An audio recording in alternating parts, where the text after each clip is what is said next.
Welcome and thank you. I can't tell you what it means to see all of you here supporting and celebrating the voices of our youth.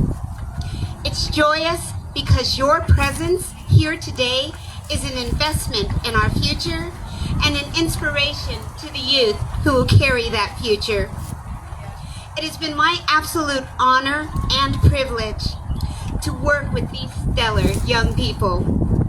I want to take a moment to celebrate their courageousness, not just for standing before you, their community, but because they come with a message about what's important to them, what they need from us, and how we can play an active role in supporting the future that they will steward. Through our attentiveness and actions, we will champion the future that they envision. YLAB, our Youth Leadership Advisory Board, is a platform where young people in our community can gather in a safe, caring space to meet, talk, and take action on the issues that matter to them. It's a youth-led, strength-based environment where our kids get to be themselves, explore leadership roles, find their voices, and know that they and their concerns matter and will be heard. To work with youth such as these is an opportunity to glimpse a bright and profound future for our community. Today, you have front row seats to what tomorrow can be. Please join me in welcoming the young people of our Youth Leadership Advisory Board. I'd like to begin with our first speaker, Noah Weston. Hi, my name is Noah Weston, and today I am before you with a deep sense of concern and an urgent call for change. The safety of our students, the very individuals who will shape our future, is under constant threat, demanding our immediate and resolute action. I have personally experienced the distressing reality of the hostile environment at South Medford High School. In October of last year, I endured public humiliation at the hands of a fellow student, the star quarterback, who had subjected me to harassment since my sophomore year. This incident occurred in full view of the class, mere feet away from our teacher. I was subjected to derogatory slurs, repeatedly referred to as a faggot, leaving me isolated and unsupported. When questioned by another student who was seated in the back of the class about his behavior, the perpetrator brazenly declared his immunity from consequences. It became painfully clear that I was left to confront this ordeal alone. In the aftermath, rather than witnessing accountability, I was met with further indignity. The quarterback's benching prompted a protest from his peers, with members of the football team wearing shirts proclaiming "Free Colby." With the weight of their solidarity felt like a crushing blow, driving home the harsh reality that in their eyes, my suffering was inconsequential. And just when I thought the situation could not deteriorate any further, I received news from the vice principal that a group chat among football players contained threats of violence directed towards me, including discussions of lynching. This sequence of events has been deeply traumatic, resulting in my prolonged absence from school. The purpose of sharing my story is to not solicit sympathy or garner attention. Rather, it is to highlight the glaring systematic issues within the high school sports programs. If these programs were devoid of such problems, the issue may have remained confined to the classroom, and the severity of the situation would have been significantly mitigated. As we confront these systematic issues, it is imperative that we stand united in our commitment to foster environments of inclusivity, respect, and safety within our educational institutions. Only through collective action and unwavering advocacy can we effectuate meaningful change, and ensure that no student ever has to endure the horrors that I have been through. Together, let us embark on a journey towards a future where every student feels empowered, valued, and protected. Thank you. Thank you so much, Noah. I'd like to now introduce Avery Allred. Hi, my name is Avery Allred, and the title of my speech is What We Should Hear About at School. One day, my sister and I were anxious to get up to the mountain to ski after school one Friday. Looking down at my fuel gauge, I knew I needed to stop at the gas station beforehand. I remember being shocked into silence as I watched a nasal spray applied to an unconscious person lying on the pavement not too far from my car. Little did I know that a layer of my ignorance and innocence would be shattered as I witnessed a gas station attendant work admirably to save a life. Naloxone. It's an opioid antagonist that rapidly counteracts overdose, more commonly known as Narcan. Attaching to opioid receptors and clinging to them, naloxone can immediately restore breathing in a person and imperatively has no side effects. Therefore, someone does not have to be a medical professional to administer this nasal spray. Overdose reversal kits that contain Narcan are being increasingly distributed to schools and businesses around the country as it becomes more readily available. Yet, in a disturbing statistic calculated by the Baltimore City Health Department, over 40% of people nationwide are unaware naloxone exists, and from that entire poll, it is unknown how many would actually be able to administer it. Nearly 50,000 people died in an opioid-involved overdose in 2019.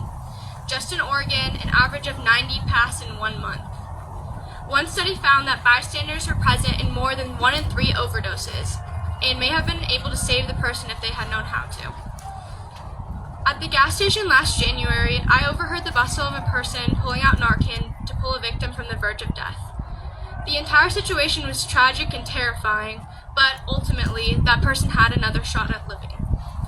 I understood then how important it is to be educated on how to deal with such situations as overdose, because if the roles were reversed, I would have been ignorant to how to save this person. I'm speaking here today to urge schools and places of education to serve their students with the knowledge and tools to be able to respond in emergency and life-threatening situations. Countless schools like to cover up the rooted problems of opioids within communities instead of highlighting the effects of them and how to help those who are already addicted. I want to see schools instruct their students on what Narcan is and how they could be able to save the life of a stranger. And I mean this in an interactive and thorough demonstration and explanation, not a piece of dismissible paper. Throughout my high school years, school safety has become increasingly imperative, yet I receive less and less presentations regarding safety every year. I don't want my peers to be a part of the ignorance towards how to act in dire and stressful situations like overdose. Instead of shying away from addressing the uncomfortable things about our community, I want to learn about them so that we, in turn, may all feel a little bit more secure. Awesome, Avery. Thank you. Introducing Sidra Price. Hello, my name is Sidra, and I'm here to talk to you about rainbow flag thefts in schools. When I was 12, I walked through the big gate at the entrance to my school. It was mostly the same. Sometimes my principal stood by the gate and greeted everyone. Sometimes a random teacher would yell at us for standing where yesterday we were sure it was fine. I would walk through the courtyard and pass the flagpole to my 6th grade classroom. One morning in late spring, I noticed something different. Our principal had hung a rainbow flag on the flagpole. My friends and I were so excited. It felt right, like it was meant to be there, and it made us feel more comfortable at school. The excitement lasted for maybe a week or two, but then it wore off. It was no less important, but it blended in.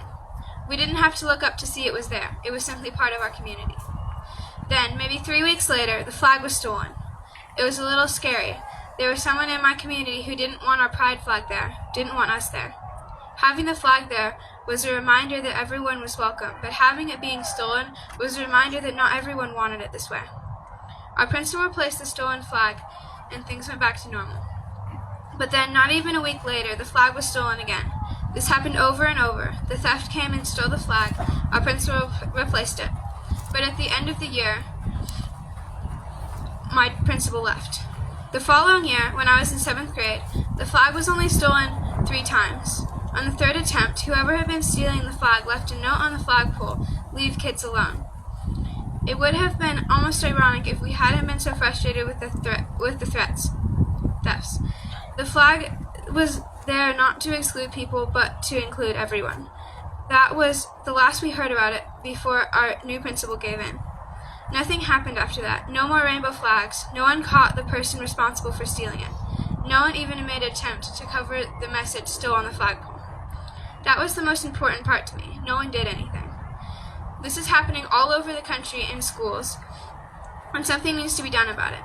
Teachers and principals should be able to hang pride flags in schools, but if it is being stolen, they should be expected to protect it or report thefts. As a rainbow flag represents LGBTQ+ students, protecting the flag represents protecting them. My hope is that I've inspired all the people here who work in schools to pay more attention to the seemingly little things that mean bigger threats, and pay more attention to what students are telling you is wrong. We are the ones who are being affected by things being done in schools. I'm only speaking of one of the problems that are affecting students in schools right now. Awesome, Sidra. Thank you. Now we're going to hear from Jasmine White. Hi, I'm Jasmine White. As a senior at South Medford High School, I've been able to see both the strengths and flaws of our school community. Today I'm speaking as a student, daughter, and community member to advocate for the increased communication between schools and the community to ensure everyone feels safe. In my sophomore year, South faced a few safety concerns. One in particular was a false alarm to a school shooting threat. In the moment, students didn't know what was going on. It was during lunch and I was off campus with friends. When we tried to drive back in, there were police officers blocking the entrance and people rushing out the back doors. We parked in the church across the street and awaited answers. After things had been handled, parents got an email saying that students could return to class, but we still didn't know if there had been a real threat to campus, if it had been a drill, or any information. Desperate, all we were taking in were posts and texts from people saying 100 different things. Once back in class, many people tried to ask teachers what was going on, but there was a clear privacy barrier we weren't allowed in on. When left in the dark, chaos, rumors, and anxiety took over. Another serious issue that highlighted our need for transparency with students was a situation that happened this year. Observing what happened with Noah, I saw a friend be bullied by peers, and many people in our school knew about it. Once brought to the attention of admin, on the surface it seemed like nothing was done. We saw the main person and his friends roaming free and playing their sport as usual, and it was clear that the problem continued. It wasn't until working with my school district's diversity, equity, and inclusion team that I learned that there was any action taken. As a Black student myself, I felt very uncomfortable with what I was seeing in the school's response. It left me wondering, if this happened to me, would anybody do anything? I understand that communication can be complex, balancing between what students really need to know while protecting privacy and lowering stress amongst community members. However, I at least feel more comfortable knowing that I'm in the loop and that schools are doing what's in their control. This transparency isn't just owed to parents, but to students as well. At the high school level, if staff aren't clear with students, they will get information in less reliable ways. With social media and the quick spread of rumors, we need a source we can trust. School is a place that students should primarily be focused on learning. However, learning is hard in an environment that you don't feel safe in. I've noticed recently the steps that leaders at my own school have been taking to make this change, and it makes all the difference. As students get older, they deserve a role in their educational lives. I implore students to give them such, not shut them out. Thank you, Jasmine. Introducing Lake Brown. Everyone remembers their favorite teacher, the teacher that made them think, maybe school isn't so bad. For me, the first teacher who made me believe school wasn't awful was my 8th grade math teacher, who made an effort to make all of us laugh every single day. Consequently, everyone remembers the one teacher that made them want to be a high school dropout. For me, I wanted to be an elementary school dropout, as I felt one of my teachers would have been happier if I wasn't there, just because I had terrible handwriting. It was practically illegible, but still. Being in my last year of high school, I've had a variety of good and bad teachers. And while I can say that I've had my struggles, each year my teachers are what made it more manageable or unbearable. When I was suffering from insomnia, my math teacher helped me learn during lunch so I could sleep more in the morning instead of just scolding me. She helped me remain in math for a few more years, despite my struggles. That same year, I had a science teacher who not only led to me losing my love of science, but also my trusted teachers. This is because I did what we are constantly told, something repeated to us like a mantra since we were kids. If we ever have an issue, tell a teacher. But in mine and many other teens' experiences, teachers did not help us. When I told my science teacher about the boy in my class calling me racial and homophobic slurs, nothing happened. I did what I was supposed to do, but what's the point if nothing gets done? I understand that people lie, and it was words versus words, but how come I was doubted without him being questioned? It isn't fair to students who come forward to have to fight for something to get done.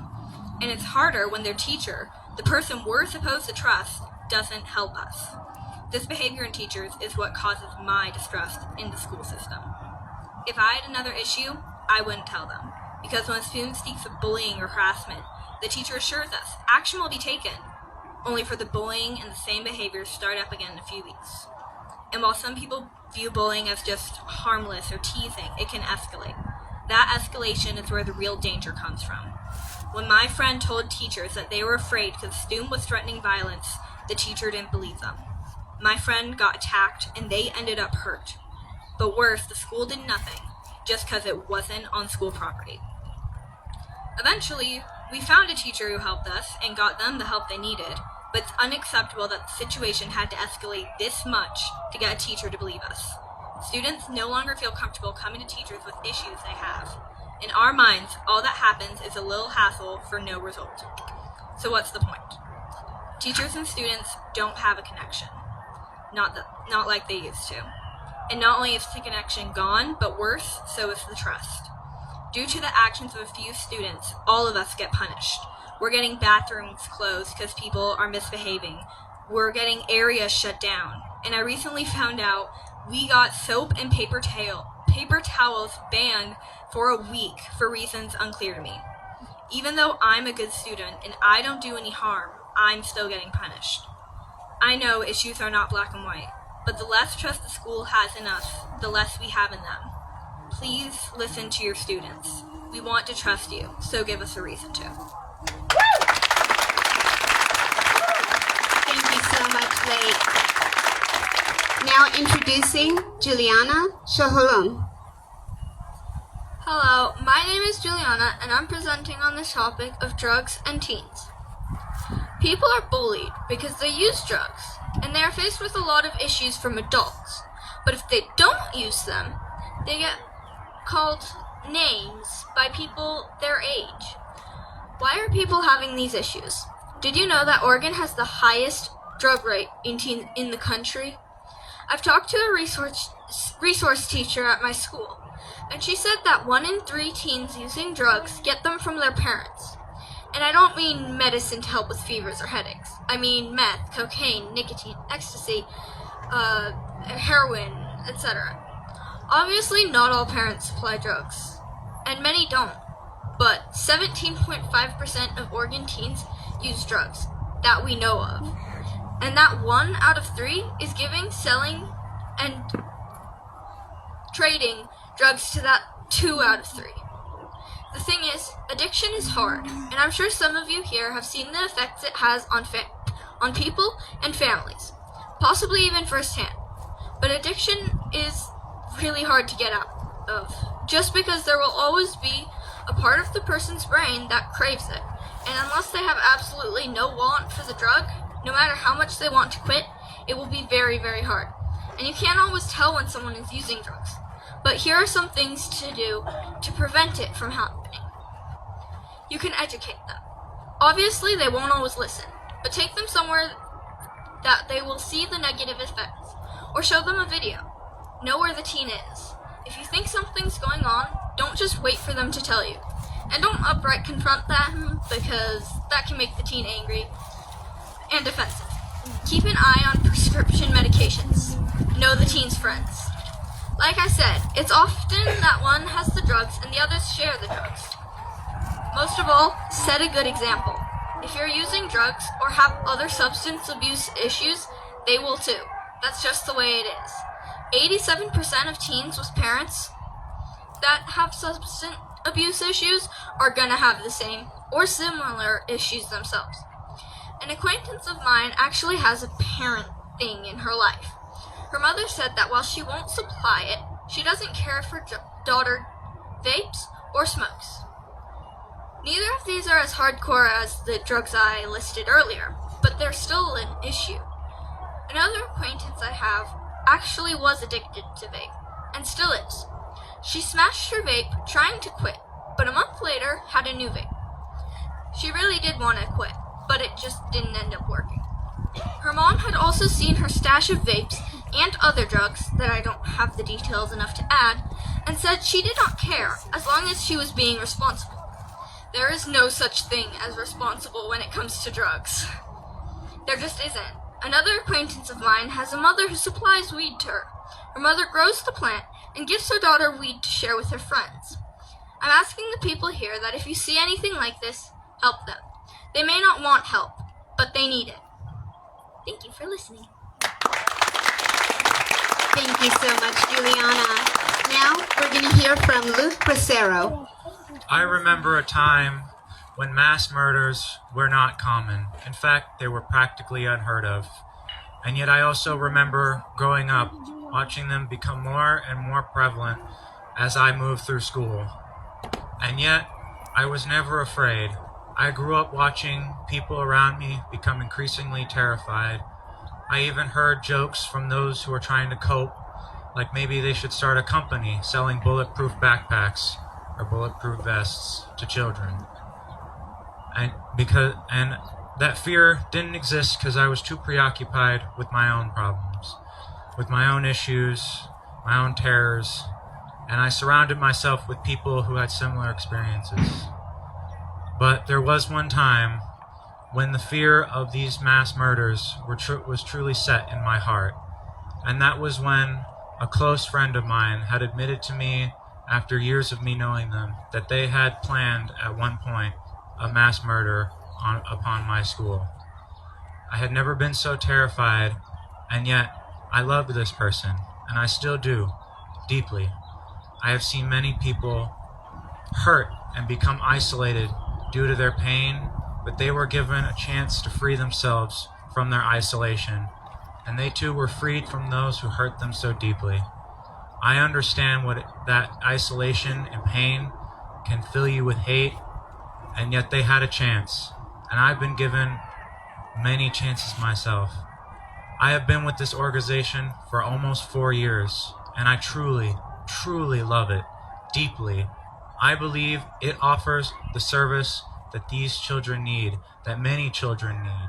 That's the other side of ending these mass murders, besides just gun control, which is further and increasing mental health support for children. I believe that this organization provides just that and will continue to support the youth in this valley for years to come. And I am so happy that I will be able to be a part of it. And I am so grateful that you are all here to be a part of it as well. Thank you all for your continued and future support of Rogue Valley Mentoring.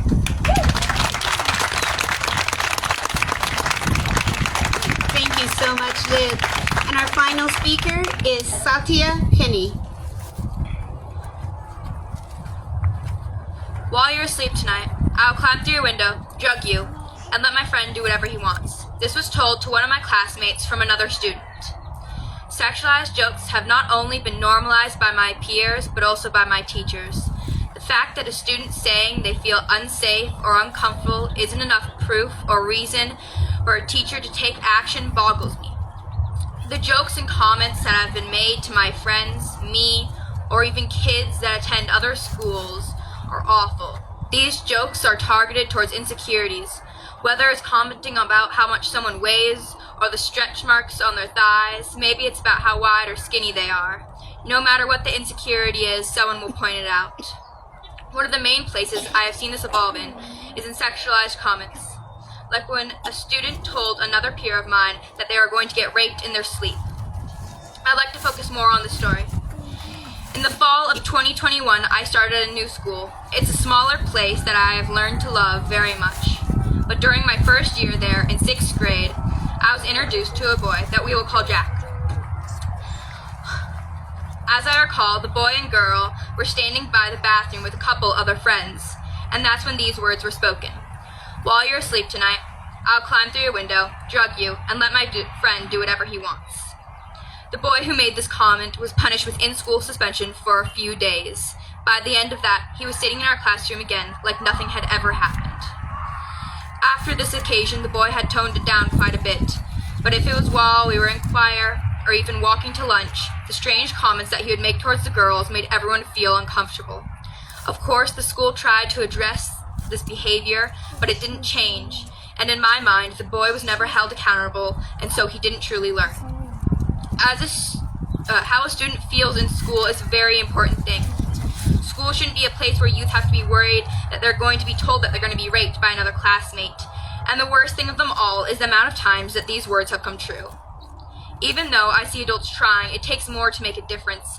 And as a youth, I ask you, please teach your kids the effect of their actions on others around them.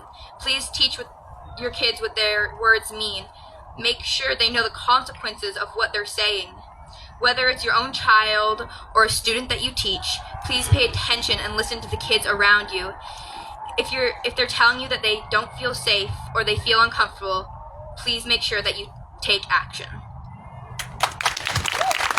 Thank you so much, Satya. Ladies and gentlemen, can we get a round of applause for our youth panel and for our co-facilitator, Emilio Cutchin. Thank you all so much.